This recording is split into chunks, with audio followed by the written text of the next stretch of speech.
Time Not Here, Chapter 8. You should be careful though, Sam had said during their last update lunch when Daniel told him he hadn't seen Laythe in weeks.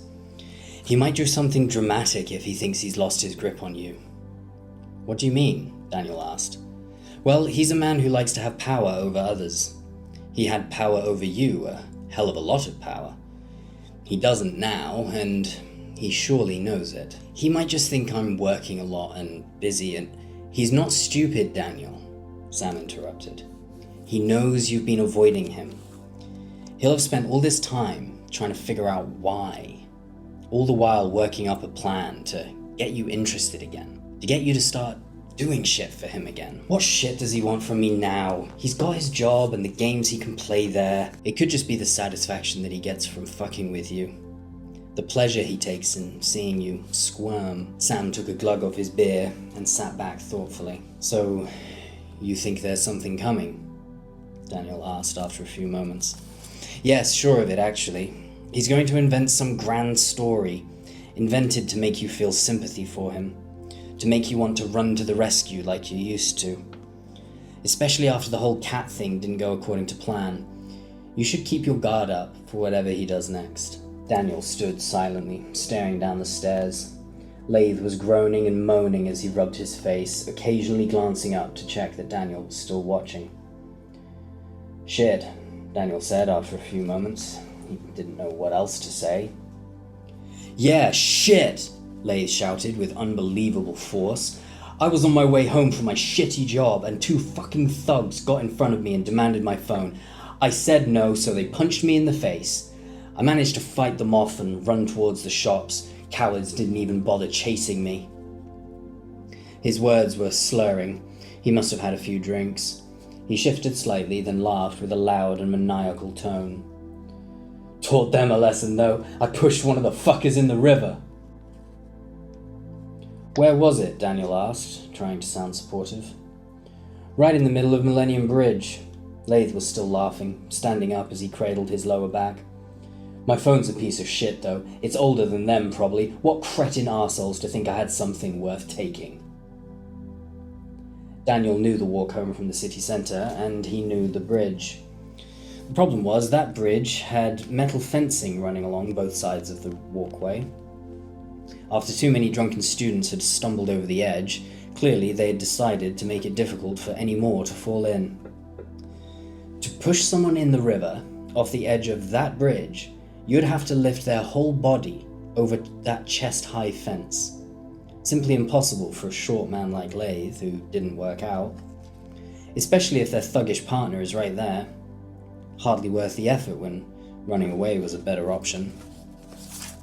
Laythe walked into the living room, and Daniel continued to stand motionless on the landing. He couldn't decide what to do. He'd had a few glasses of whiskey himself, so was groggy and wholly unable to defend himself if this did escalate. He couldn't exactly go back to bed without at least pretending to comfort a friend who'd just been mugged. That would be more likely to trigger Laythe's rage. Worse, it would show Laythe that the game was up and he'd seen through all the lies.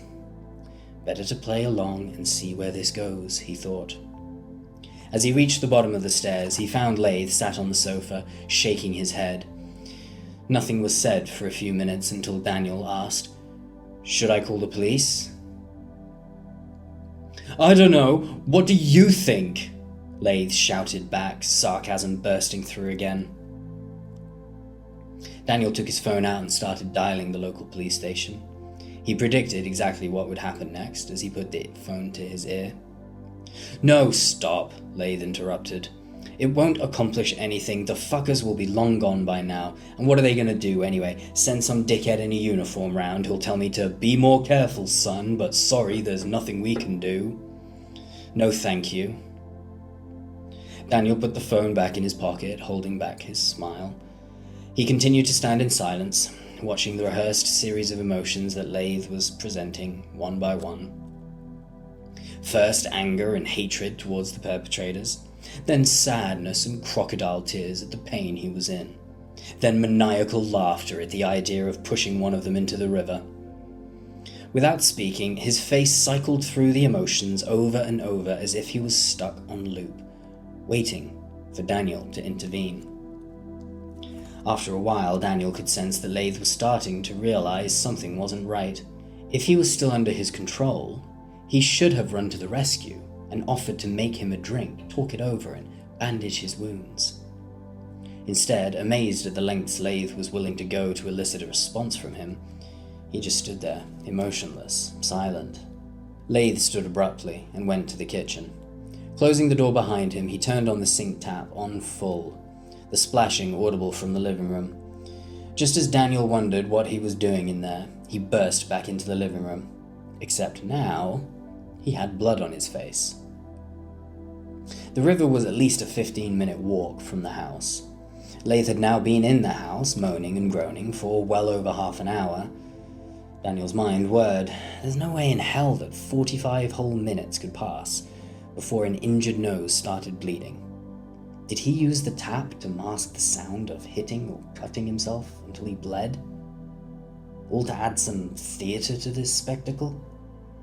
Laythe stomped his way over to where Daniel was stood, stopping about 2 feet away, cradling his bloody nose and looking straight at Daniel. The sight of the deep red blood pushed Daniel into full-blown panic mode, half horrified, half fascinated, all scared. "Anything?" Laythe asked quietly, shrugging his shoulders. "Anything what?" Laythe frowned for a split second and looked away. "Anything happened to you today?" He probably should have played along, become the loyal friend he wanted him to be. But he'd run out of patience and couldn't pretend any longer. "No." Laythe sat back down on the sofa and wiped the blood away from his face with a tissue. "Look, Daniel, I'm sorry. I've just turned up like this and ruined your lovely evening. But this is just the next piece of shit in this mile-long cesspit of bullshit I've had to deal with over the last few months." Daniel sat down. This was going to be a long night. "I have no money, I have a shit job, I live in a terrible part of the country, and I'm confronted with absolute morons every fucking day of my fucking life." "What do you mean?" "York's a great town," Daniel interjected. "Is it?" Laythe replied in the sarcastic tone that had become his trademark. "Do you actually look at the people in our local store? They're fucking cretins, the lot of them. Parents screaming at kids because they want a chocolate bar, couples arguing over matters that are so trivial it baffles belief. Half of them aren't even from this country and haven't bothered to learn the fucking language. Even the locals can barely speak more than a few basic phrases of vitriol and filth."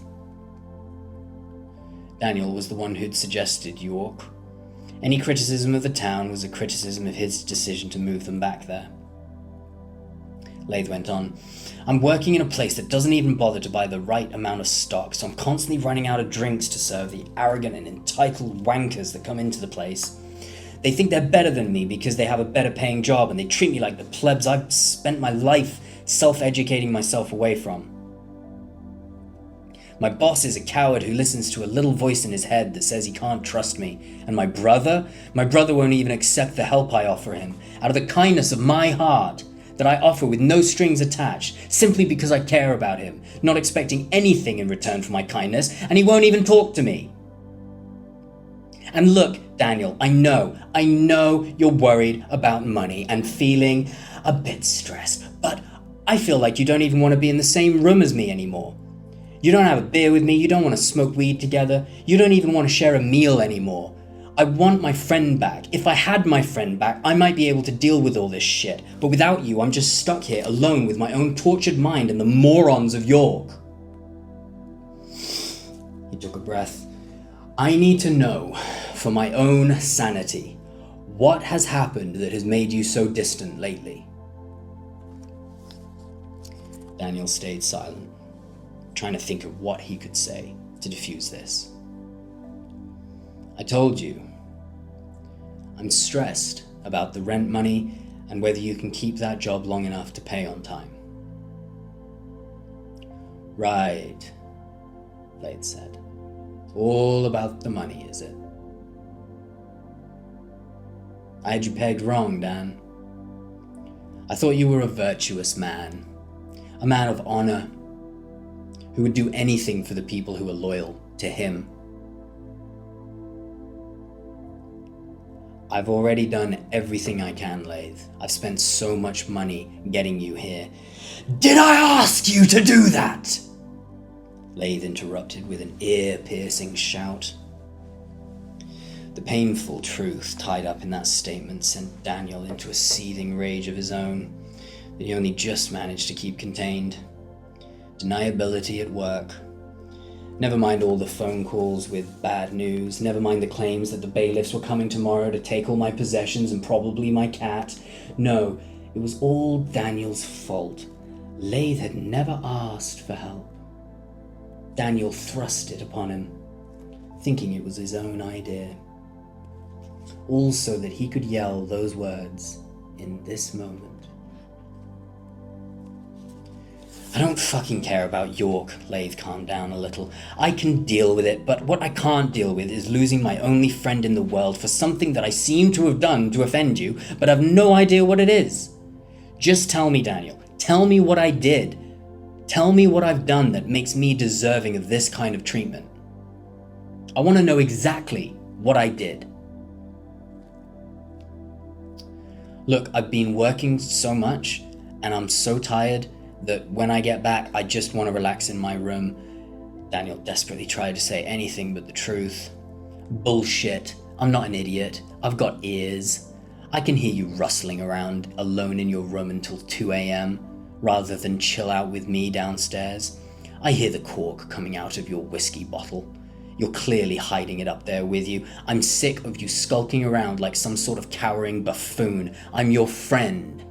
Why are you afraid of spending time with me? Daniel knew that if he told the truth, Laythe would, at best, spend the next few hours digging in on the lies and escalating the gaslighting. He'd make Daniel doubt his convictions. Worse, he might decide that there was no point keeping the facade up anymore and move swiftly into the abusive stage of the psychopathic relationship. The one Daniel had read about, where the psychopath forgoes niceties for sheer viciousness, the only goal becoming to inflict as much emotional pain on the target as possible. But he had to say something. He had to give some believable excuse for avoiding the man, one that bought him time for his next move. Look, I've just been worried that you're going to have some new issue that I need to pay money to solve. If you need money, I wish you would just ask for it. Ask for it? Laythe shouted louder than Daniel had ever heard anyone shout. The two stared at each other in deafening silence.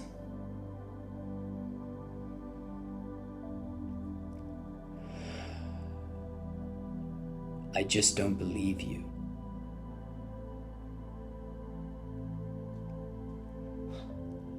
What? I don't believe you anymore. What don't you believe? What do you think I've lied about?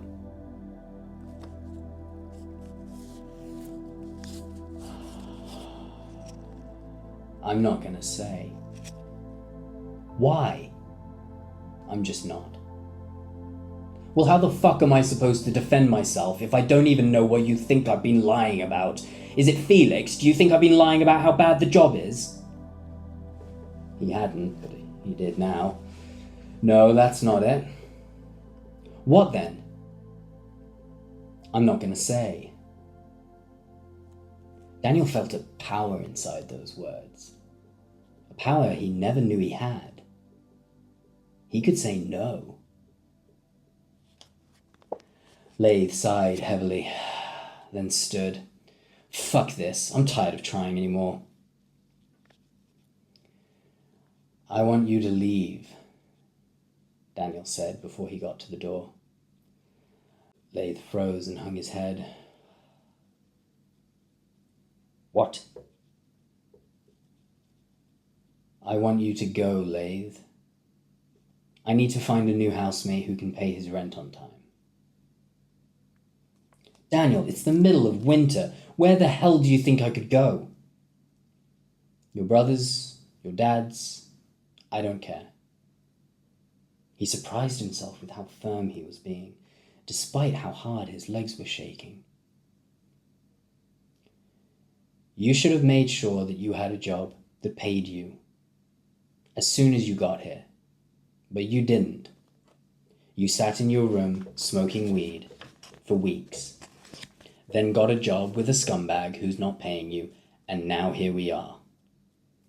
I've spoken to the estate agent, and because I am the primary signature on the tenancy, I can evict you if you haven't paid your rent. It was a bluff. No.